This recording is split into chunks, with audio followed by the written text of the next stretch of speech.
चलिए, तो कल तक हम लोगों ने एक डाइपोल के कारण उसके एक्सियल पॉइंट पर intensity of electric field find किया था।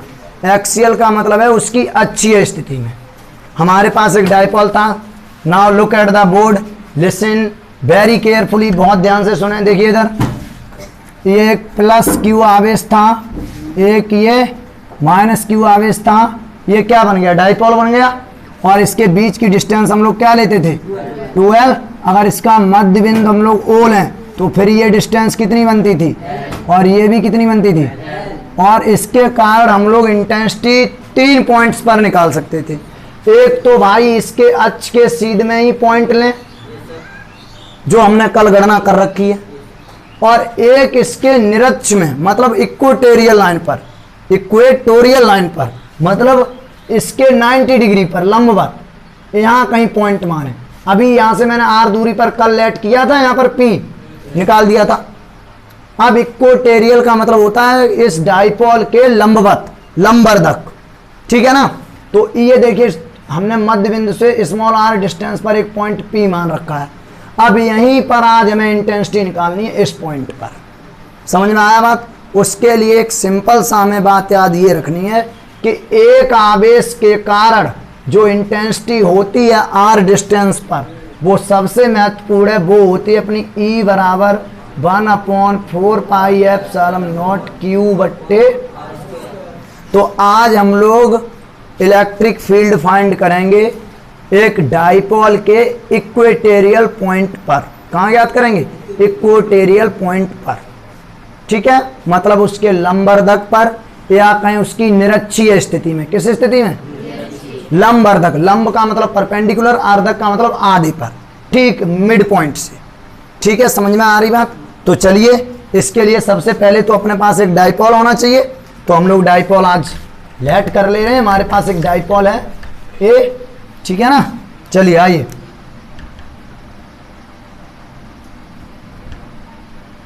बोर्ड पर देखिए ध्यान से। तो अपने पास बेटा ध्यान दीजिए, ये एक अपने पास डाइपोल है। डाइपोल के पास कितने चार्ज होते हैं? तो ये अपना प्लस क्यू हो गया, और ये इसका नाम रख दिया ए। कोई दिक्कत है? ठीक है। ये इसका मध्य बिंदु होगा कहीं पर, जैसे मैंने लेट कर लिया। कल मैं इस चित्र के बारे में आपको बता भी चुका था। ये डिस्टेंस एल बची होगी, और ये भी क्या बची होगी? एल बची होगी। अब हमें इसी सीध पर एक पॉइंट लेना है, लंबवर्धक पॉइंट पर, ठीक है ना। समझ में आ रही बात? ठीक। तो ये हमने एक पॉइंट लेट कर रखा है, ये कर रखा है एक पॉइंट P, और जो यहां से कितनी डिस्टेंस पर है? स्मॉल r डिस्टेंस पर। कितनी डिस्टेंस पर है? ये देखिए हमने एक पॉइंट ले रखा है R। क्या ले रखा है? R। और ये पॉइंट अपना P है। इसी पॉइंट P पर हमें इंटेंसिटी फाइंड करनी है। तो जब इंटेंसिटी फाइंड करेंगे तो फिर भाई इस आवेश के कारण भी यहाँ पर विद्युत क्षेत्र बनेगा, इस आवेश के कारण भी विद्युत क्षेत्र बनेगा। तो इस आवेश के कारण जब यहाँ पर प्लस क्यू आवेश के कारण जब हम यहाँ पर विद्युत क्षेत्र की तीव्रता ज्ञात करेंगे, तो फिर आवेश से उस पॉइंट तक की दूरी पता होनी चाहिए हमें। तो वो दूरी हमारी ये बन रही है, आप लोगों को दिख रहा होगा, ये बनेगी। क्लियर बात है? और इस आवेश से दूरी ये बनेगी। क्लियर है? अब यहां देखिए, इस पॉइंट P पर जो इस आवेश के कारण, पॉजिटिव चार्ज के कारण जो इंटेंसिटी बनेगी, जो तीव्रता होगी, वो दूर की ओर होगी, क्योंकि पॉजिटिव आवेश के कारण किधर होती है? और ये हमने मान रखा क्या? कोई दिक्कत? और नेगेटिव चार्ज माइनस आवेश के कारण किधर होती है? पास की ओर। और ये हमने मान रखा E। समझ में आ रही बात? क्लियर हुए? ठीक है। अब ये दोनों वेक्टर, अच्छा इसका मतलब है कि इनका जो परिणामी होगा वो इनके बीच से जाएगा। सिंपल सा बात है। ये इन दोनों का क्या होगा? परिणामी रिजल्टेंट इंटेंसिटी होगी। तो ये एंगल हमने लेट कर लिया थीटा, और ये एंगल भी लेट किया हमने थीटा। कोई दिक्कत? समझ में आ रही बात? अब यहां से चित्र क्लियर हुए? समझ में आया बात? अब देखिए, यदि प्लस क्यू आवेश के कारण, किसके कारण? प्लस क्यू आवेश के कारण विद्युत क्षेत्र की तीव्रता क्या मान रखी है आप लोगों ने, E1 हो तो फिर तो अब आइए, अच्छा ये डिस्टेंस कितनी है L, ये डिस्टेंस कितनी है। अगर इस ट्रायंगल में देखें, इस वाले ट्रायंगल में, इस त्रिभुज में देखें तो इस त्रिभुज में ये कर्ड बन रहा है, ये पॉइंट हम सी लेट कर रहे हैं तो ठीक। और ये इस त्रिभुज में देखें, त्रिभुज ACO में, इस त्रिभुज में देखें AC, तो ये कर्ड बन रहा है। जो डिस्टेंस है पॉइंट P और चार्ज के बीच की, वो ट्रायंगल में कर्ड है कर्ड। तो कर्ड का स्क्वायर बराबर क्या होता है, लंब का स्क्वायर प्लस आधार का स्क्वायर। इसका मतलब जो डिस्टेंस कर्ड निकलेगा, कर्ड का स्क्वायर बराबर लंब का स्क्वायर प्लस आधार का स्क्वायर, ठीक। तो इधर कर्ड का स्क्वायर जरा देखिए, कर्ड का स्क्वायर मतलब AC का स्क्वायर बराबर L स्क्वायर, ये देखिए ये प्लस ये और प्लस R स्क्वायर। तो AC बराबर निकालेंगे तो इधर से स्क्वायर हटाया उधर रूट लग जाएगा, L स्क्वायर प्लस, तो ये डिस्टेंस कितनी निकल के आई बताइए, अंडर रूट में L square plus R square. तो ये भी डिस्टेंस सेम होगी इतनी, ये भी डिस्टेंस उतनी ही निकल के आएगी, अंडर रूट में L स्क्वायर प्लस। समझ में आ रही है बात, क्लियर हो रहे हैं। चलिए तो अब हम लोग इंटेंसिटी फाइंड करेंगे। आइए, पॉजिटिव चार्ज के कारण अपने इंटेंसिटी E1 मानी है, तो हम लोग सिंपल सी बात जानते हैं, E1 बराबर क्या हो जाएगा, 1/4 पाई एप्सिलॉन नॉट Q बट्टे R स्क्वायर। R की जगह चल क्या रहा है, अंडर रूट में R स्क्वायर प्लस का, क्लियर हुए। इसी प्रकार सिमिलरली हम लोग लिख सकते हैं -Q आवेश के कारण, किसके कारण, कारण तीव्रता आप लोगों ने क्या मान रखी है, E2 हो तो E2 बराबर आपका क्या निकलेगा बताइए, 1/4 पाई एप्सिलॉन नॉट Q बट्टे डिस्टेंस सेम है R square plus L square का। समझ में आ रही, यहां से एक बात समझ में आ रही कि E1 और E2 की वैल्यू बराबर है, दिख रहा है आपको। तो यहां पर हमें समझ में आ रहा है कि E1 बराबर आपको दिख रहा है, क्या है, दिख रहा है, मतलब दोनों की वैल्यू सेम है और वो वैल्यू मैंने मान ली कि E है, कितनी है, कोई दिक्कत, समझ में आ रही।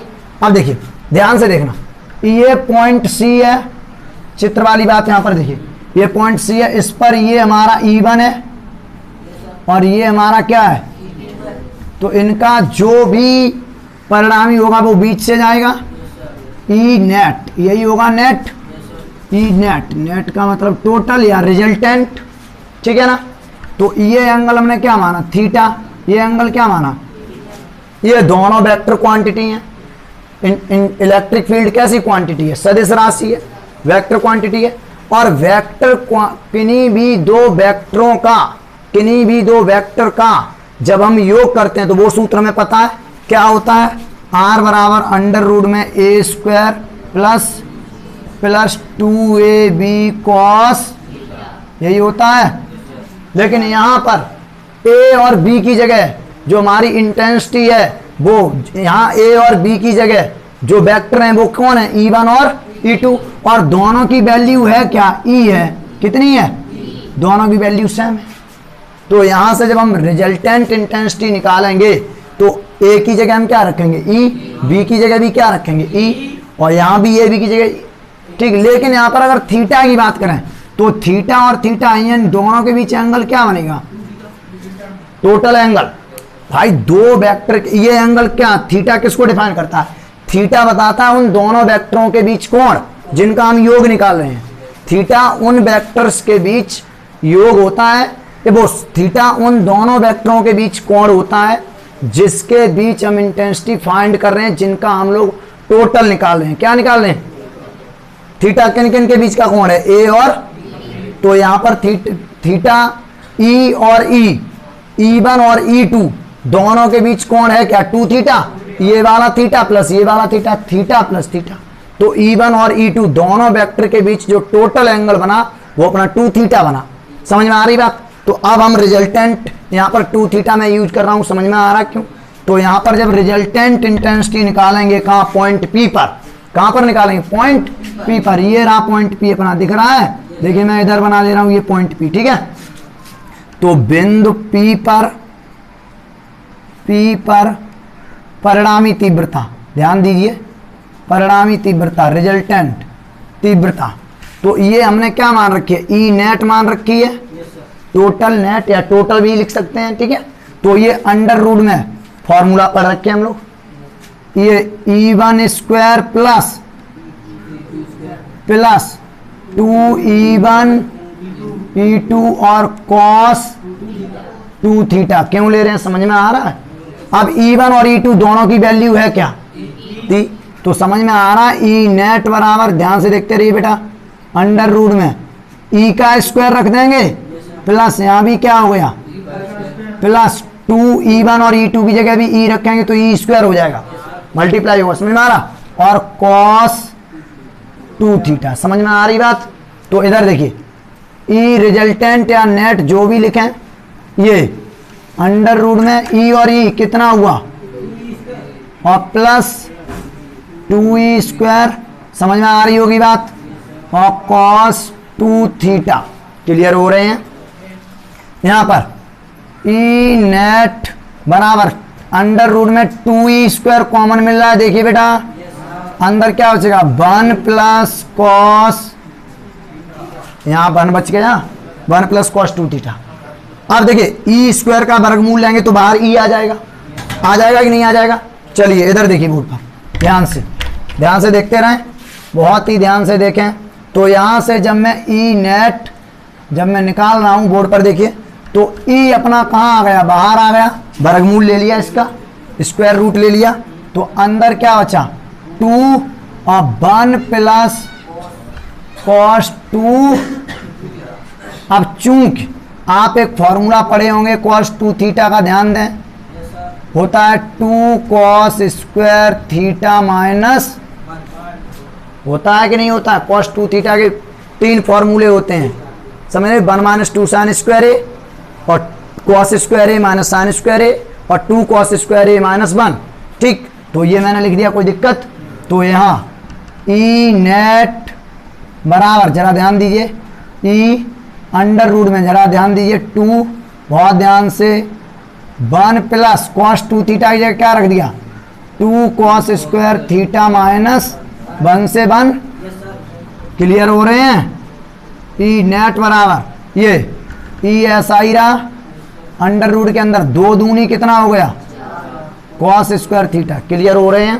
तो ये अब इसका भी अगर वर्गमूल लेते हैं ई नेट इक्वल टू, तो 4 का बाहर 2 आएगा और cos स्क्वायर थीटा का बाहर cos थीटा आ गया, तो ये हो गया 2e cos, कोई दिक्कत, समझ में आ रही बात।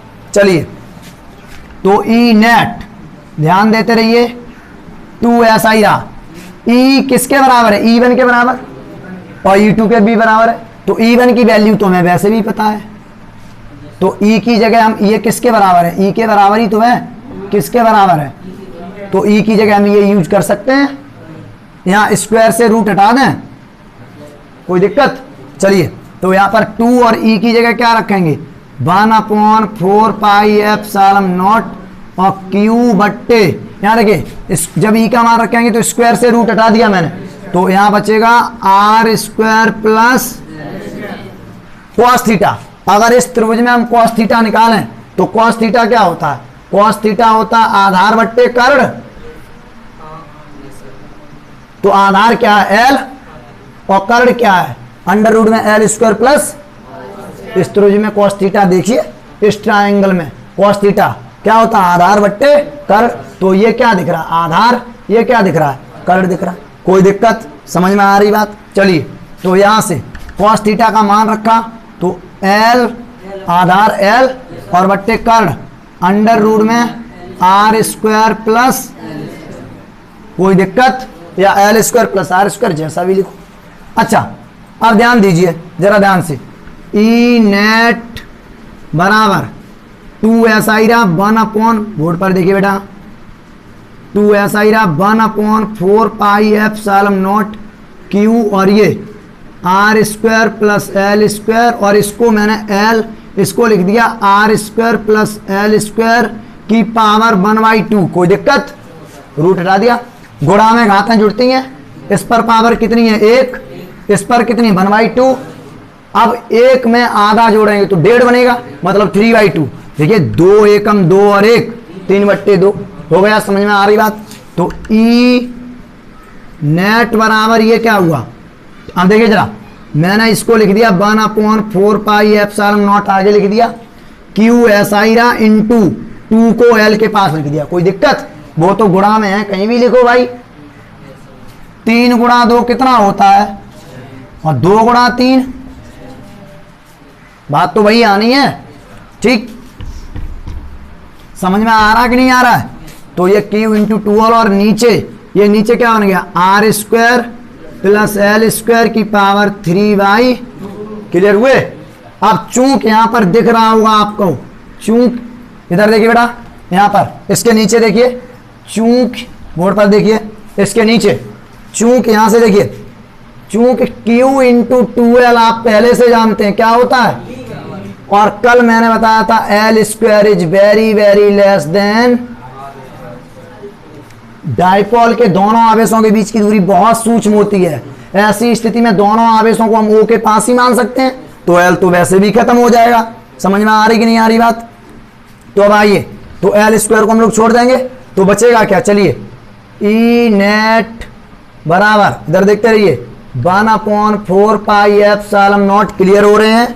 और ये Q इंटू 2L की जगह क्या रख दिया P, और नीचे आर स्क्वायर एल स्क्वायर को छोड़ दिया, तो पावर इस पर बची कितनी 3/2 से 2 कैंसिल हो गया, तो ई नेट बराबर ये टोटल आ गई, बिंदु पी पर इंटेंसिटी टोटल रिजल्टेंट क्या बचा 1 upon 4 pi epsilon nought P upon R, ये हो गई resultant intensity at point P. समझ में आया? इस तरीके से आपने इक्वेटोरियल लाइन पर इंटेंसिटी आपने निकाल दी। समझ में आई बात? क्लियर हो गए? क्लियर हो गए? कोई डाउट तो नहीं है ना? समझ में आया? अब हमारा लास्ट पॉइंट बच जाएगा एनी पॉइंट। कहाँ निकालेंगे? एनी पॉइंट पर। तो पहले हम लोग इसको लिख लेते हैं, तो हेडिंग डाल दीजिए, हेडिंग डालिए, वैद्युत द्विध्रुव की निरक्षीय स्थिति में वैद्युत क्षेत्र की तीव्रता, हेडिंग डालिए, वैद्युत द्विध्रुव की निरक्षीय स्थिति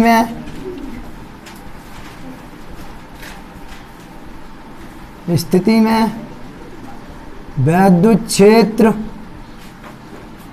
की तीव्रता, मतलब इलेक्ट्रिक फील्ड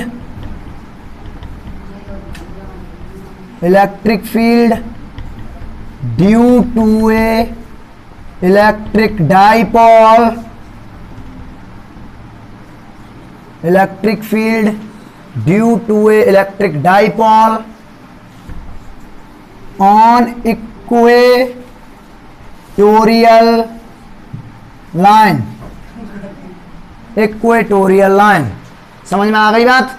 वैद्युत द्विध्रुव की निरक्षीय स्थिति में वैद्युत क्षेत्र की तीव्रता। तो ये हम लोगों ने समझ लिया अच्छे से। यहां पर फिर से ध्यान दीजिए, cos 2 थीटा हम क्यों यूज कर रहे हैं, समझ में आ रहा है? क्योंकि इन दोनों वेक्टर्स के बीच जो टोटल एंगल है वो 2 थीटा। तो समझ में आएगा? That's all. एनी पॉइंट में हम लोग चर्चा करेंगे नेक्स्ट क्लास में, ठीक है?